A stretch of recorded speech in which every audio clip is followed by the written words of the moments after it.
En la máquina de pensar se abre un espacio para las reseñas críticas. Ágora Crítica. Un grupo de lectores expertos brindan, a su leal saber y entender, un dictamen provisional de libros uruguayos contemporáneos de narrativa y poesía.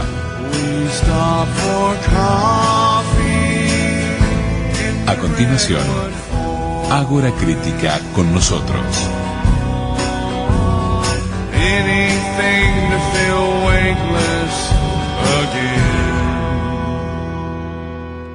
Muy bien, aquí en la, vamos a decir, en la literatura contemporánea uruguaya, como dijo Vanessa Arta Sánchez, en este espacio de reseñas vamos a darle la bienvenida a Sandra Escames. ¿Cómo le va, Escames? ¿Qué tal? Bien, bien. Aquí bueno, trae algo diferente. Yo siempre Sí. decía la narrativa contemporánea, pero bueno, es cierto que Alejandra Dopico hace poesía y usted trae ensayo. Claro, y sí, para no ser menos. Muy ¿viste? bien, literatura contemporánea uruguaya. Ahí está, traigo un ensayo. Traigo crítica literaria, digamos, ¿no? Una crítica literaria que hace falta porque es sobre la literatura infantil. Sí, que no hay nada, digamos, de crítica, no. hay muy poca No, cosa no, de literatura no. infantil. Digo, todo el mundo se queja con la literatura de adultos, que hay Claro. crisis de la crítica, pero en literatura Pero infantil ya ni es- se quejan porque... es que es un tema espinoso, ahora ya vamos a ver. Es difícil, sí, Sí. es un tema, digamos... Sí. Sí. Aparte da la Complejo. sensación que la literatura infantil funciona por otros carriles que parece que no necesitara la reseña, ¿no? Claro, sí, es cierto eso que decís, ¿no? Yo digo, ya lo sabía, pero no me ocurrió la semana pasada en la Feria del Libro de San José, que entrevisté a Ana María Shua, y Ana María Shua me dijo que, bueno, obviamente ella tiene una gran trayectoria como en literatura adulta, digamos, Sí. ¿no? Cuentos, microrelatos. microrelatos, minificciones, y tiene novelas también. Sí. Pero me dijo que tenía 184 libros de 184 de literatura infantil y juvenil, o 150. Ella que sí. escribió esto, esa- Todo eso. yo no Y puedo creer, no- porque yo no conocía esa faceta. de Bueno, ella. ¿Y cómo? yo la conocía, pero muy poquito, no pensaba. Ah, mira. Y no, pero te lo traigo a colación porque ella me explicó, y esa explicación jamás me la había dicho, me la había dado nadie, Sí, de que uno cuando escribe narrativa para adultos sí. puede sacar un título al año. Si sacás 2 títulos, Sí. ya hay problemas porque Ah. tiene que ir por prensa, tiene no sé qué, y entonces como que compite una cosa con la otra, bla, bla. Pero literatura infantil va por otro carril, no tiene que pasar por prensa, ya tiene circuitos, y Claro. aparte obviamente los textos son más breves, más Sí. chicos, Y bueno, y se puede, si funcionan, se puede sacar... porque manda el mercado, ¿será? Exacto, y bueno, Ah. y aquí entrevistamos con Johanna Hall a Ricardo Alcántara, que aquí no es conocido, lleva 50 años en Barcelona, y él tiene 200, bueno, lo vamos a pasar, perdón, lo entrevistamos, pero va a pasar mañana miércoles, toda la obra de La máquina de pensar con Ricardo Alcántara, Qué bien. y él tiene casi 250 libros, Es increíble. 248. Ah, disparate. Pero es esa historia también, ¿no? O sea, Sí. y él hace para libros para chicos también, para muy chicos, digo, para 6 años, 7 años. Sí. Bueno, este libro se llama Recorrido crítico por las letras de la infancia, ensayos sobre literatura infantil, de Ediciones León. Y acá participan Dayana Coitiño, Claudia Soledad Fernández, Nancy Grela, Adriana Guerrini, Talia Bugel, o Bugel, no sé cómo se dice, y Johanna, o Johanna, como le decís vos, Johanna, Hall, le digo, sí. no sé cómo se dice, Dinora López Soler, Daniel Naum, Elena Orue y Elizabeth Suárez. Bueno, no voy a poder hablar de todos los ensayos, pero elegí algunos, si me da el tiempo, como para reflexionar sobre algunas cuestiones, ¿no? El prólogo lo hace Silvia Puentes de Ollenar, que hace muchísimos Sí, años sí, que hace ella mucho. está investigando sobre la literatura infantil y es presidenta de la Academia Latinoamericana de Literatura Infantil y Juvenil, la LIG, que le llaman, ¿no?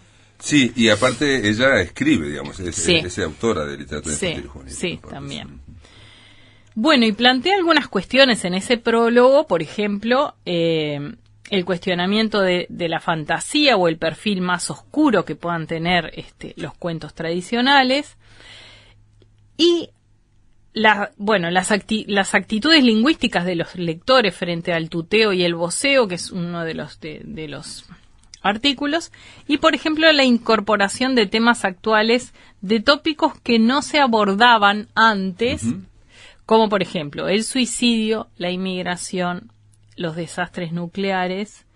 En nuestro caso sería la dictadura militar, el tema de los desaparecidos, que hay algunos artículos sobre eso, las autolesiones, el sexting, entre otros. Como que son temas tabú.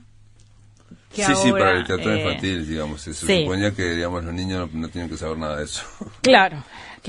Entonces hay, por ejemplo, un artículo de Claudia Soledad Fernández, que se titula Don Quijote Grillo, de Montiel Ballesteros. ¿Cómo se titulaba el artículo de ella? Las intertextualidades en Don Quijote Grillo de Montiel Ballesteros. Ella explica que la novela tiene como protagonista un grillo que, cansado de la monotonía, sale en busca de aventuras como Don Quijote de la Mancha. Se busca un compañero, un gusanito, que encarnará el papel de escudero del mismo modo que Sancho Panza. Pero acá lo que me llamó la atención de ella es esto que ella plantea, como que se plantea ciertas encrucijadas en esto de los límites entre literatura para adultos y literatura para niños, ¿no? Dice, por ejemplo, este es un libro para niños porque el paratexto, título, debajo dice novela para niños. Y porque tiene ilustraciones. Ajá. O sea, esa sería ya una forma de etiquetar. Sí, de tratar de darle el género, digamos. Sí. ¿No?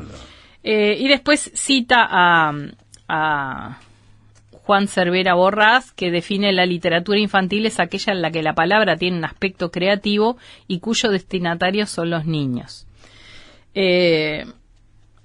Bueno, en realidad ella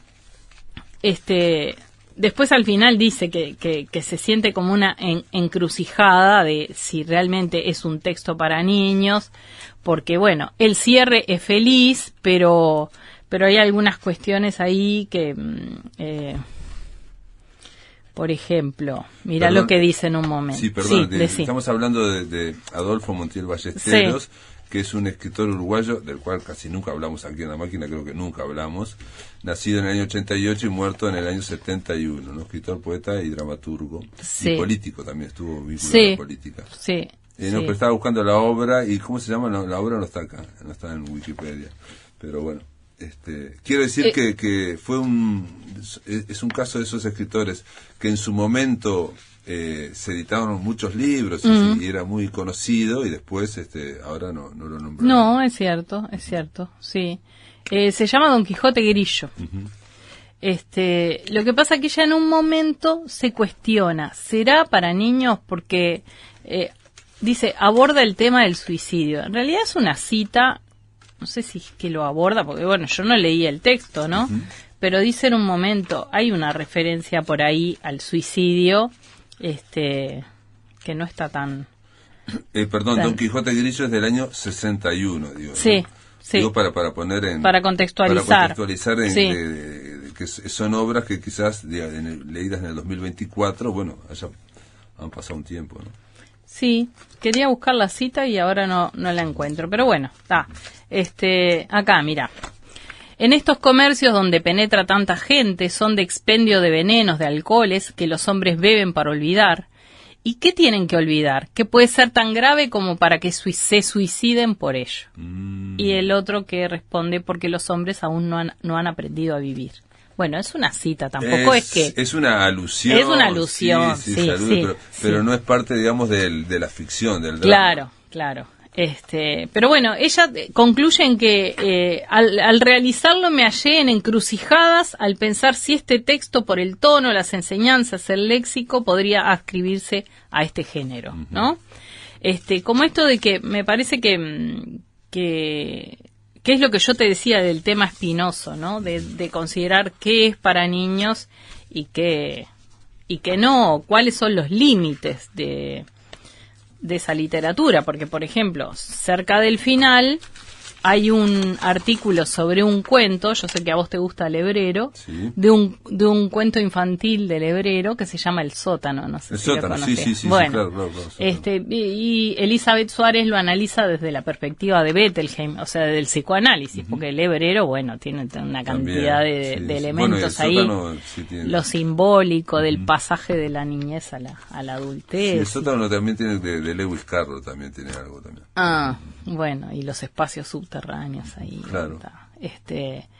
En realidad, bueno, ahí estamos frente a un autor que no escribe para niños, pero que, bueno, que tiene algún texto que puede ser considerado para niños. Ese, ¿no? en el caso del hebrero fue un cuento que estaba, creo, en La máquina de pensar en Gladys. Ahora no me acuerdo en qué libro estaba, pero en Argentina ya lo independizaron y lo publicaron como cuento para niños. Y luego aquí en Uruguay, a Alfaguara, ese libro lo presenté yo con Ogue, ilustraciones de Ogue, muy lindas, de Horacio Guerrero. Sí. Y estoy fijándome que Don Quijote Grillo es del 61 y es el último libro de que publicó. Mirá, el último. Montiel Ballestero murió en el 71 y empezó a publicar en el año 1920, ¿no? Claro. O sea, es Mirá, del cerca centenario, claro. centenario. Claro, sí.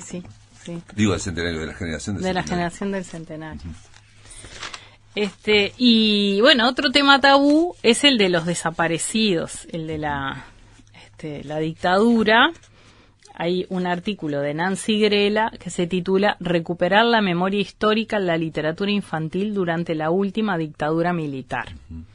Y bueno, y hay ella se centra en 3 textos. Mañana viene mi tío, de Sebastián Santana, La composición, de Antonio Skármeta, y El mar y la serpiente, de Paula Bombara. Yo me voy a centrar solamente en el de Sebastián Santana, dice Mañana viene mi tío. Ah, sí, bueno, ese es un cuento muy impresionante. Sí. Ella dice, contar estéticamente el horror a los niños es una empresa compleja. Sí, complejo, sí. Y bueno, ¿y qué tiene de...? Entonces, ¿qué puede tener de literatura infantil esto, no? Primero vamos a decir que Sebastián Santana nació en La Plata en 1977 y que es hijo de padres uruguayos exiliados en Argentina, que vive en Montevideo desde 1984. Bueno, ha recibido varios premios. Pero Mañana viene mi tío se publicó por primera vez en el año 2014 en Buenos Aires por la editorial Eclipse. Y se trata de un libro pequeño de 22 páginas sin grandes ornamentos, dice, ni en la ilustración ni en el vocabulario. El poder del libro está justamente en su simpleza. Predomina la narración gráfica sobre el texto. De tapadura entra en la categoría libro-álbum. A medida que se cambia de página, se recorre la vida entera del personaje, siempre en actitud de espera. O sea, esa sería como una característica ya de que es para niños, ¿no? Un libro de tapadura, un libro-álbum, con poco texto, con imágenes sugerentes, en este caso. Dice, cumpliendo con una de las características del libro-álbum, se lee a doble página. En este caso, en la primera, del lado izquierdo se presenta texto y niño, y del derecho la puerta cerrada. Bueno, en un momento dice, el autor eligió no dibujar ojos cuando el personaje se encuentra sentado de perfil. En la última página, en un despojo total, el escenario muestra solo el banquito y la puerta insistentemente cerrada. De esta manera, el texto cumple nuevamente con su calidad de libro-álbum. La imagen dice lo que el texto calla. Bueno, a mí me parece que acá hay como ciertos elementos que hacen que este libro, aunque tenga una temática fuerte, pueda ser para un público infantil, más que nada por la forma en que se expresa. Pero la autora del artículo, que es Nancy Grela, se pregunta, ¿es válido hacer este tipo de textos con esta temática para niños? Ella dice que sí, está a favor de esto, porque dice que se necesita un lector con pensamiento crítico y con conciencia ética, que desde niños hay que enseñar a los lectores a ser críticos y bueno, y a concientizarlos éticamente de las temáticas que lo rodean. No deja de ser un poco vidrioso, pero sí, digamos, ¿no? En este sentido, eso ya la pedagogía, la psicología lo ha dicho hace, décadas, que la idea de creer que los niños son como personas chiquitas, ¿no? Hombres y mujeres pequeños, no es tal, digamos. Eso ya está superado. Ya está superado. Ellos tienen su propia forma psicológica de ver el mundo, y eso después se va desarrollando y bueno, se convierten en las personas adultas, digamos, ¿no? Pero esa idea del hombrecito, ¿no? De que se le podría tratar como si fuera haciéndole todas las cosas chiquitas, ponerle todo lo mismo, no es así, digamos, claramente, ¿no? Sí. Pero te escuchaba y pensaba, no hace tanto, mirá cómo estamos, yo aquí en la máquina de pensar, digo, ahora unos 10, 15 años, me acuerdo que se planteaba en la literatura infantil uruguaya como cierta novedad hacer terror para niños. Porque había empezado a aparecer en otros países, en Argentina sobre todo, hacer cosas de terror para niños. ¿Por qué? Porque se consideraba hasta ese momento que no. Que no había que hacer. Que no era parte de, digamos, y digo, lo que está claro es que se puede hacer todo para niños, pero tiene que ser para niños. Claro, obviamente con un cuidado. Tiene que funcionar para esa psicología, para esa mentalidad, ¿no? Tiene que ser en un lenguaje, una comunicación que se pueda comprender dentro de sus parámetros, ¿no? Sí. Y lo que está claro es que los niños chicos no tienen los parámetros políticos que tenemos nosotros, ¿no? No, obviamente que no. Por eso son temas espinosos, ¿no? Y bueno, después... Perdón, te voy a decir una cosa que no tiene nada que ver, pero hace muy poquito le estaba leyendo a una amiga, yo en su momento me puse a escribir todas las cosas que decía mi hijo. Viste que todos los niños dicen cosas fabulosas, increíbles, pero después pierden la inteligencia. No, y nosotros lo olvidamos, decimos hace 2 años, 3 años, pero después lo olvidamos. Y en eso le estaba leyendo este fragmento que íbamos en el ómnibus con mi hijo que tenía 6 años, y era en el momento en que estaba lo de Pinochet en Londres, ¿viste? ¿Te acordás todo aquello, no? Sí. Entonces él me pregunta, ¿y Pinochet quién era? Entonces yo le dije que era un dictador, que había hecho sufrir. Y entonces dijo, y era de acá, ¿no? Y me dice, no era de acá. Le digo, yo era de otro país, hermano, Chile, bla, bla, bla. Y entonces dice, entonces él puso triste a mucha gente, me dijo. Mira. ¿No? Claro. Y yo le dije, sí, para resumir, le dije, sí, puso mucha. Y dice, y era mucha gente, sí, era casi todo. Digo, ¿no? Y entonces dice, ¿por qué todos esos que los puso triste, ellos no se ponen de acuerdo para ponerlo triste a él? Y ahí le dije, porque se ponen, hay discrepancias ahora entre los jueces, no sé qué, no sé cuánto. Y bueno, me escuchó así. Sí, increíble. Sí. Y creo que hay que adaptar esos temas a la sensibilidad y a la psicología de los niños, pero no dejar de tratarlos. No, claro. Es difícil igual. En el de Sebastián Santana incluso se hizo una animación y todo, que está en YouTube, creo que se puede ver. Y sí, digamos, es un cuento triste, obviamente, pero está hecho, yo creo, con esa sensibilidad. Claro. Bueno, y después me gustó mucho un artículo de Dinora López Soler, que es una gran investigadora de la literatura infantil, una mujer es un referente, se ha dedicado a esto. Sí. Y que, mirá lo que analiza. La representación de la infancia en la revista Colibrí, páginas para niños de los años 1929 y 30 en Uruguay. Entonces dice que la revista Colibrí circuló en Uruguay entre 1920 y 30, tuvo una frecuencia mensual del 20 al 23 y después quincenal del 24 al 32 en Argentina y en Uruguay. Y entonces ella, como lo que quiere estudiar acá es qué imagen de la infancia se representaba acá. Me encantó porque dice, Colibrí Páginas para Niños es una colección de fascículos que fue editada por la fábrica de chocolates Águila y productos Saint Hermanos, tanto en Buenos Aires como en Montevideo. Entonces, mirá lo que dice. que en estas páginas, en esa época, estaba como finalidad lo didáctico sobre lo lúdico. Claro. Lo didáctico era sí, primordial. Sí. Bueno, ahí estaba la idea de introyectarle a los ese contenido para esa idea, digamos, ¿no? Claro. Y después, como la educación hacia el futuro, ¿no? El futuro, el premio castigo, la perseverancia, el trabajo, ese mensaje de que si los niños trabajaban iban a poder progresar. Claro. Y este concepto de educación de Durkheim, dice ella, ¿no? Que hace que esta revista redunde en consejos útiles para niños y para niñas. Mira, por ejemplo, cada portada de los 15 números estuvo destinada a la plasmación de un oficio o una tarea doméstica: agricultor, peluquero, ferroviario, zapatero, pintor, canillita. Bueno. En el caso de las tareas asociadas con el varón, todas están encabezadas por el artículo él. Solo en 2 casos aparecen 2 figuras femeninas, la lavandera y la tejedora. Dice: es interesante observar en la portada de la revista Colibrí del 1 de enero de 1929 que el trabajo aparece conjugado con el juego. Se juega con los diferentes oficios posibles o empleos en la sociedad.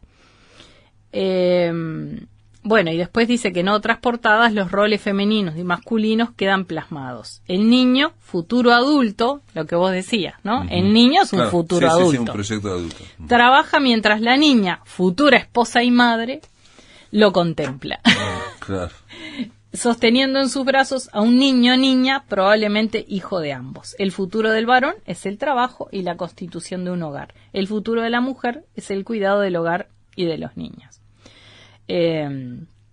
Bueno, y dice que en varios números de la revista aparecen historietas mudas que son utilizadas para enfatizar una cualidad, una virtud o condenar un defecto en el comportamiento de la infancia.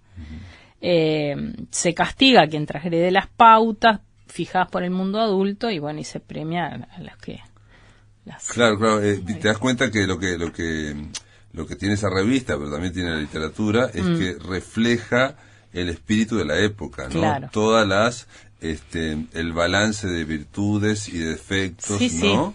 Y todo es una especie de proyecto que hay también, ¿no? Sí. Siempre hay. Y a nosotros lo vemos desde ahora desde ese punto de vista y bueno, y nos podemos hasta sonreír, ¿no? Sí. Pero ignoramos que en esta está ocurriendo exactamente lo mismo, porque funciona así la literatura. Sí, o sea, claro. Nos parece que somos muy, ¿no? Avanzados, renovados, no sé qué, no sé cuánto, con respecto a ella, y respecto a aquella, obviamente que sí, pero una mirada que dentro de 20, 30 años nos va a decir, mirá las cosas que estaban haciendo, diciendo. Claro, somos reproductores de la ideología dominante, ¿no? Sí, y acá era la idea claro. positiva del progreso. Entonces está buenísimo cómo esta investigación visualiza eso, ¿no? Y bueno, como decís vos, dentro de unos años se verá qué estaba pasando con la literatura de ahora, claro, ¿no? Sí. Y bueno, y después me gustó un artículo que habla, me acordé de algo que hablamos la otra vez, del voceo y el tuteo en la literatura infantil, y cómo, mirá, ¿quién es la autora? Déjame ver quién es la autora. Porque Johanna está mucho con el voceo y el tuteo. Digo, de hecho, hizo un libro sobre eso. Un ensayo. A ver si es ella. Sí, Tatiana Bugel, o Bugel, no sé cómo se dice, y Johanna Holt.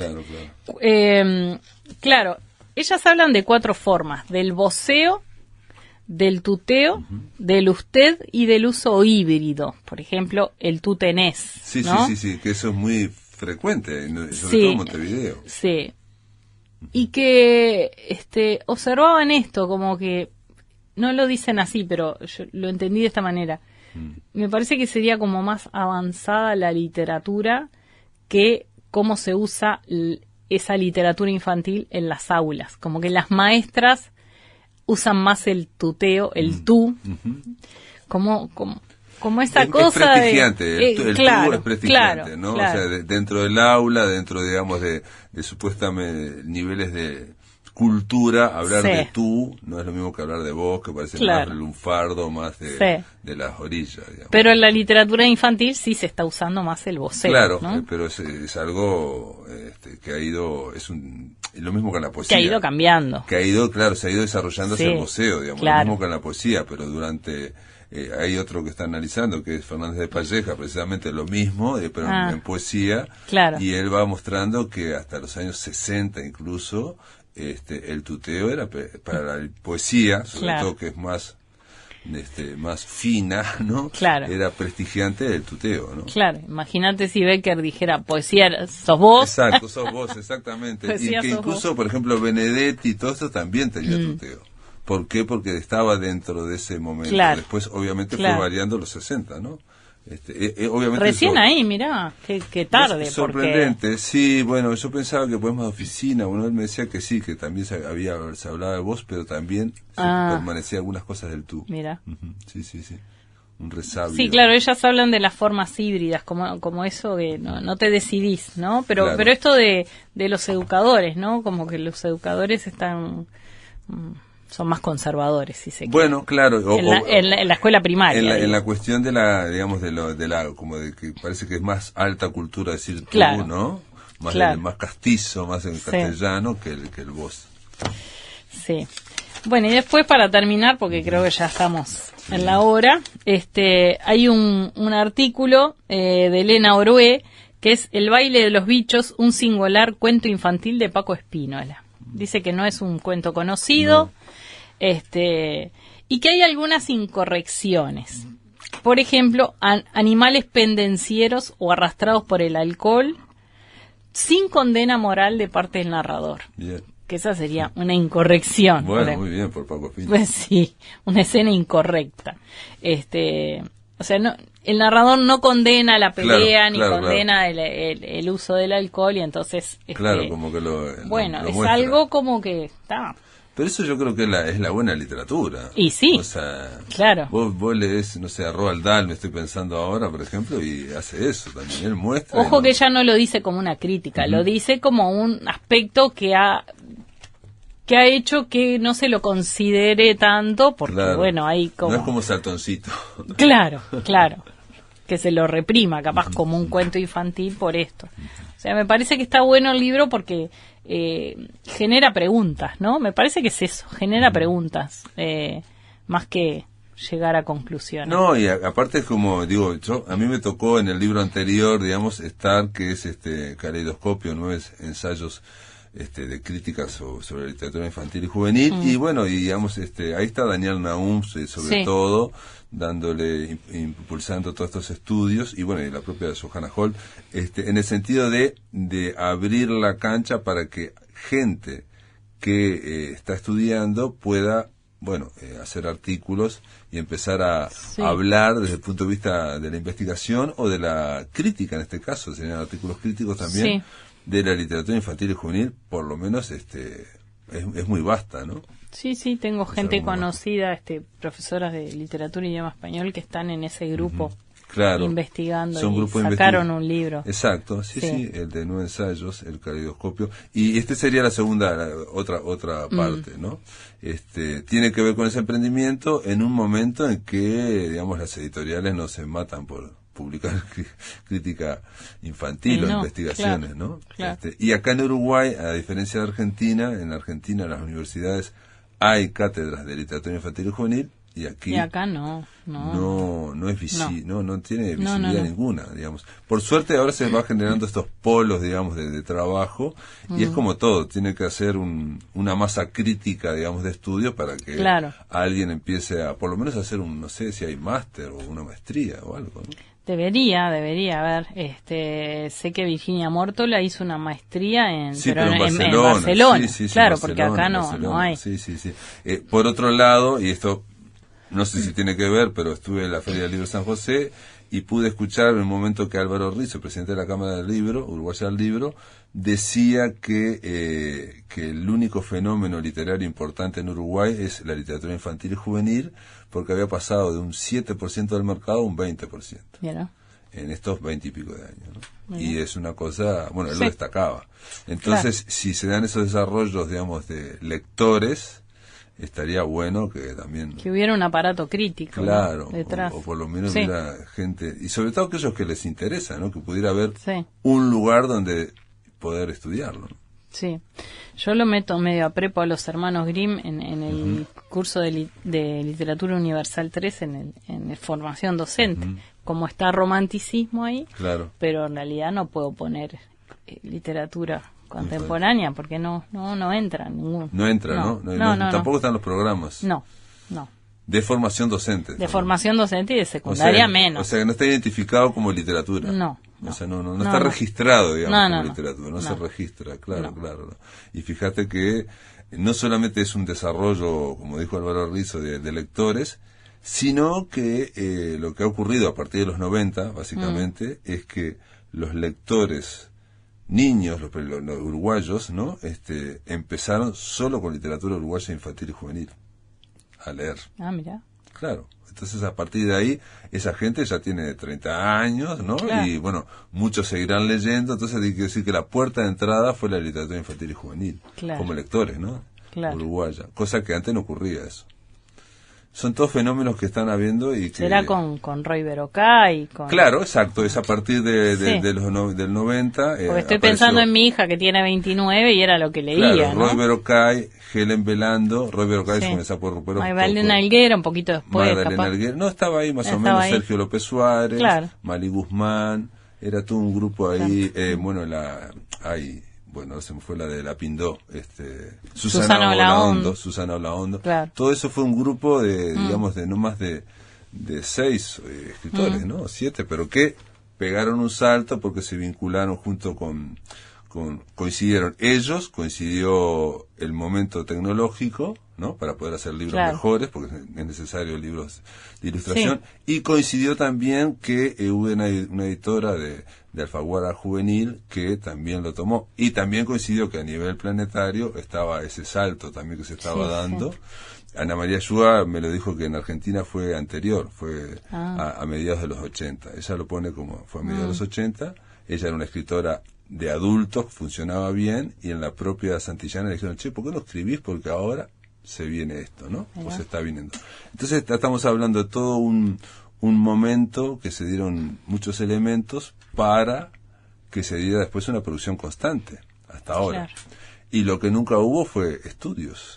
Bueno, así que celebramos que sigan apareciendo este tipo de libros. Sería el segundo, por lo menos de los que yo he leído, ¿no? He visto, digamos, está ahí Daniel Naum y todos. Bueno, y viste que Dinora López Soler hizo un diccionario de literatura infantil. Sí, de literatura infantil. Bueno, Dinora está en ese libro, pero también está en el anterior, ¿no? Sí. Hablando. También, ahora no me acuerdo, pero en el anterior, ese de 9 ensayos, Dinora también hablaba de un escritor desconocido de Colonia, de literatura infantil y juvenil, que ahora no me acuerdo cómo se llamaba, y que bueno, fue alguien que, un pionero, si se quiere, de los años 60, y porque en Uruguay no había escritores de literatura infantil. Lo que pasaba era como Paco Espínola, editores para adultos, escribían algo para niños. Ya ¿no? Lo había hecho Quiroga y Exacto. Qué bueno. Muy bien. El libro se llama, entonces... Recorrido crítico por las letras de la infancia, ensayo sobre literatura infantil.